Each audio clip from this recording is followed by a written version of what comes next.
veure en este primer vídeo com crear un projecte des de zero. Arranquem Robot Studio en archivo nuevo, li donem el nom, així tenim la ruta amb mos la guarda. Podem o bé incloure el robot i el controlador o no incloure-lo. Si no l'incloem, el podrem incloure després. Nosaltres anem a incloure-lo. Li donem el nom del controlador, crear nuevo. Podríem fer-ne a partir d'una còpia de seguretat que tenim del propi robot.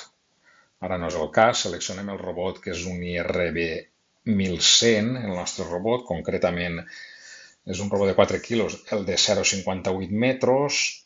La versió de RobotWare, que seria el sistema operatiu, podríem dir, o firmware, és la 716, és un Omnicore 772 i el controlador és la C30. Val? Li dona personalitzar opcions i crear. Val? Val? Està arrencant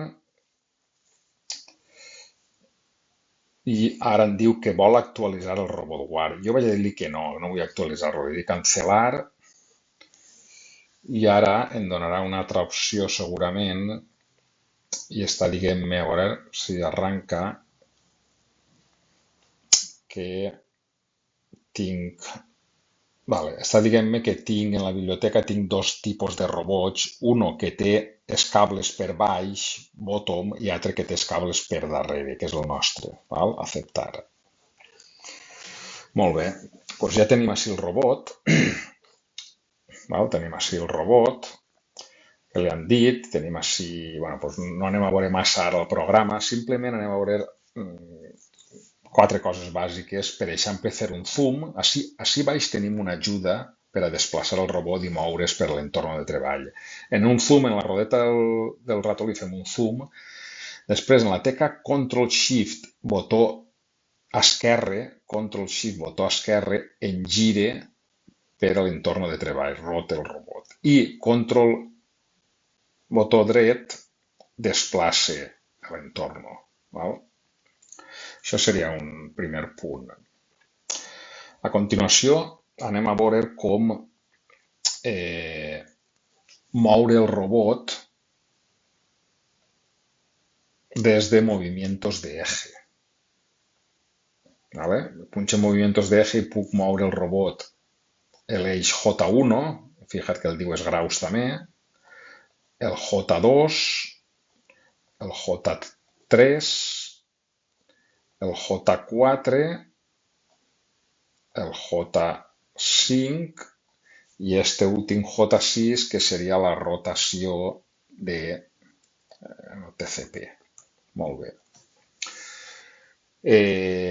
També podem fer, si punxem en mover TCP, des d'ací podem moure el robot, com si diguérem, des del TCP, que és des de la brida del robot. Ara mateix no tenim ninguna ferramenta, així ens diu que tenim el tool 0 i el World Object 0, no hem creat res, ja veurem això el que és, però podem moure aixina, podem amunt i avall, podem... Vale? Això, se n'ha anat ara, a veure, se n'ha anat.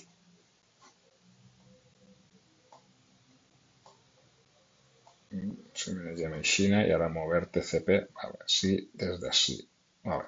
Fixem-se que això són els eixos X en roig i Z, que són estos eixos. Val? Bueno, què més podríem fer? Podríem punxar en el robot i m'apareix així una nova pestanya, modificar, en la qual, si punxo en ella, puc fer un movimiento de ejes del mecanisme. És a dir, punxo així i me s'obrin els 6 eixos en els graus que tenen. Faria el mateix que ha fet abans, però movent-los des d'ací. Vale? El J1 en diu els graus que té, puc manejar-me des de menys 230 a 230, vale? Que és tota la volta. El J2, el J3, puc fer-ho des d'ací en els graus, mirant els graus. Val?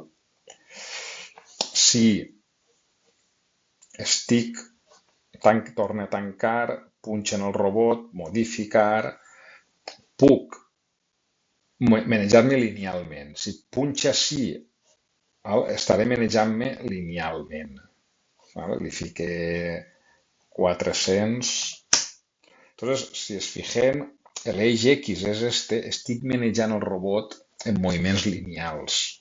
¿Vale? Què passa en moviments lineals?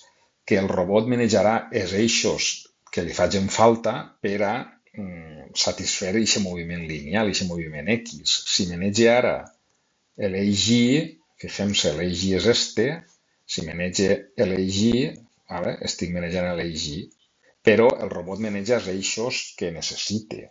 Ara mateix està manejant 2 o 3 eixos. En Z tiraríem amunt o avall, ¿vale? En aquest cas estem tirant ara amunt.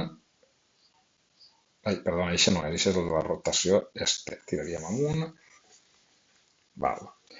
I poc més, podríem així fer un posició inicial, duguem el robot a la posició inicial, per exemple. Ahí tindríem el robot en la posició inicial.